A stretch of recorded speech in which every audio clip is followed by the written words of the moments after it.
Oh man, where do we start with this one?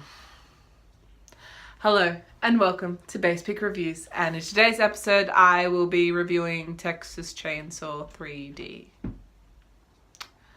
Yes, I watched this, so you didn't have to. If that doesn't make you subscribe, I don't know what will.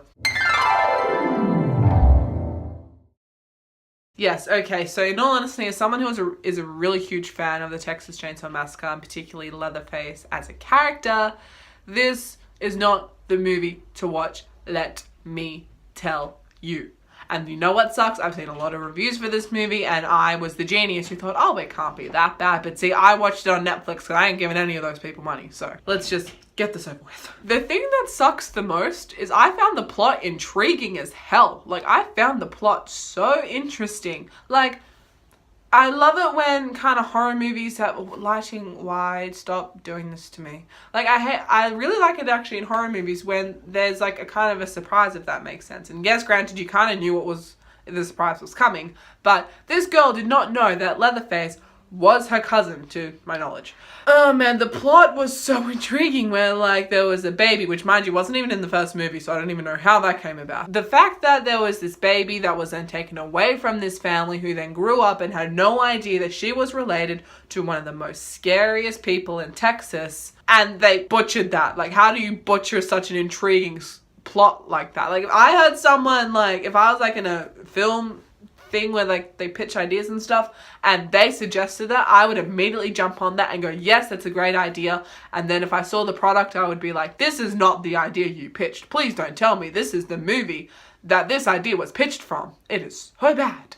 I do not know how you can screw up a plot that is that intriguing. I really don't. And I'm not even going to get into the time is just wrong, because it actually is, because let's just not even go there. You can just check out other reviews about that. Like, I'm not even gonna go there. They can deal with that. Oh my god, the acting. Oh.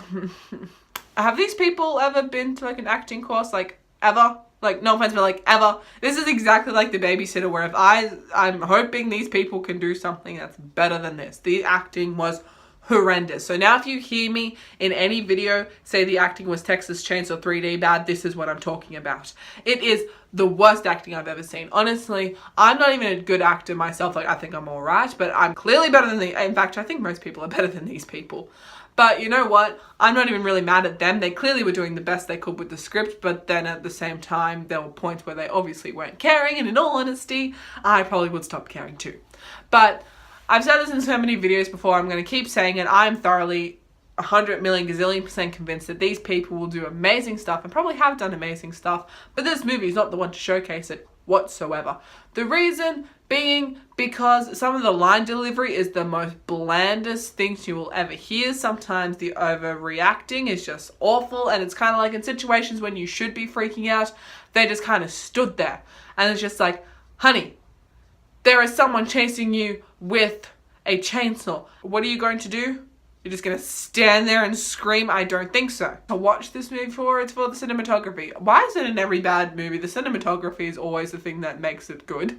Because, I have to say, if you're kind of squeamish, don't really listen to this part, so 3, 2, 1. But basically there's this really cool shot when Leatherface kills someone and is cutting off someone's face and is actually sewing it to, like, Leatherface is sewing this person's face to his own face, if that makes sense. It's like a real close-up of like the needle going through his skin and like him pulling it out from like inside his mouth and stuff, and it looks amazing. Like, it looks really good. And there's some other scenes that look good as well, but no, just no. Okay, you can listen again. But the other thing I don't really get along with the cinematography is why did this movie have to be in 3D? Like, I obviously watched it on Netflix, so naturally it wasn't in 3D, but if you saw this in the movie theater and it was 3D, there's probably only 1 or 2 scenes where the 3D would have actually worked. And there was a scene when he throws his chainsaw, like, yeah, that probably, like, that would have looked good, I'd imagine, in 3D, but most of the time it's kind of like, this movie could have been in 2D and it's still ridiculous. The script, unrealistic. Oh man, like, the most... Okay, kind of like the Babysitter, I guess, but that was such a try-hard script. This one was just so try-hard to be the most dated 2013 script you could think of. Because honestly, Who would say stuff like that? Like, I'm not gonna lie, the line, there was times in this movie where I just busted up laughing because I thought it was hilarious, and one of the lines happened to be, she said, and I quote, "Do your thing, cuz." Like when did she turn gangster? Like, when did that happen? And then there was this other time when she's like, "Welcome to Texas, mother effer." And it's like, okay, for starters, you're the one that's in Texas. Leatherface lives there. Why are you welcoming him to his own home when he lives there? And oh my god, my mind is going to explode from how dumb this is. The casting, I put this round the wrong way. Oh crap. Oh well, editing is going to be fun. Anyway, so casting. Hot people. That's pretty much it. That's all I have to say. There's this chick that walks around with like jeans and a shirt that's barely a shirt. It's pretty much a crop top, and it's, why she's not wearing a bra with the crop top, I don't know. So you constantly see under boob, and it's like, I don't need to know that you've got boobs and I don't. It's like, we don't need to know that. Please just put your boobs away, please. I mean, I'm sure they're very nice, but I mean, please put a bra on, and please put on a 3XL shirt, because you're already like that. We don't need to see anything else, please. What did this movie rely on? In all honesty, it relied on younger audiences, which I guess isn't that bad. When I say younger audiences, I mean this movie was rated, I believe, MA, so it's kind of like 15, 16-year-olds can watch this, as well as, 14-year-olds that shouldn't be there. But I suppose the only good thing I will give this movie is that if anyone did actually like Texas Chainsaw, which I'm hoping is no one, but if anyone did actually like it, they are more than likely going to be intrigued by it and think, okay, so this movie came from a series. Let's check out the series. Let's check out the better movies. God, but I have to say, this did rely on younger audiences watching it, and kind of older audiences, going, oh, I remember Leatherface. Like, let's see how they're going to butcher this time. Like, let's see how they're going to butcher another reboot of this. Would I watch Texas Chainsaw again? No. And I'm going to give Texas Chainsaw a 2 out of 10. In all honesty, the way I think they could save the franchise, which another thing is that I was so stoked for the movie Leatherface, which is like an origin story, which is weird because I think they've already done an origin story. So there's like 3 different origin stories now, but still. But I was so excited for that. And the movie was never actually released in like movie theaters, to my knowledge. Like, I never saw it in any movie theater, or even like trailers like saying, in cinemas now.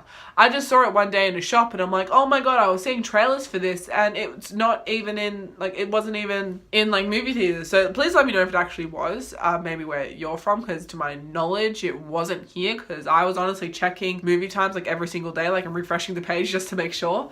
But unfortunately there was nothing. There is, if you're interested, stitched together pics. He, I believe, did a review on Leatherface, so he kind of gives you his thoughts on that. So unfortunately I can't, because it went straight to DVD. I think you can tell a movie's kind of bad if you just go straight to DVD when it was supposed to get a wide releasing, and it didn't. So I think the best thing that Leatherface fans and Texas Chainsaw Massacre fans can hope for is that they just leave the franchise alone for a little bit and try to fix some of the plot holes there, and also just try to work on some other plot holes in some of the other horror movies they've done. So that's all we can really hope for, I guess. So, but at the end of the day, this is just my opinion. Art is subjective, so don't be too protective. Basspick out.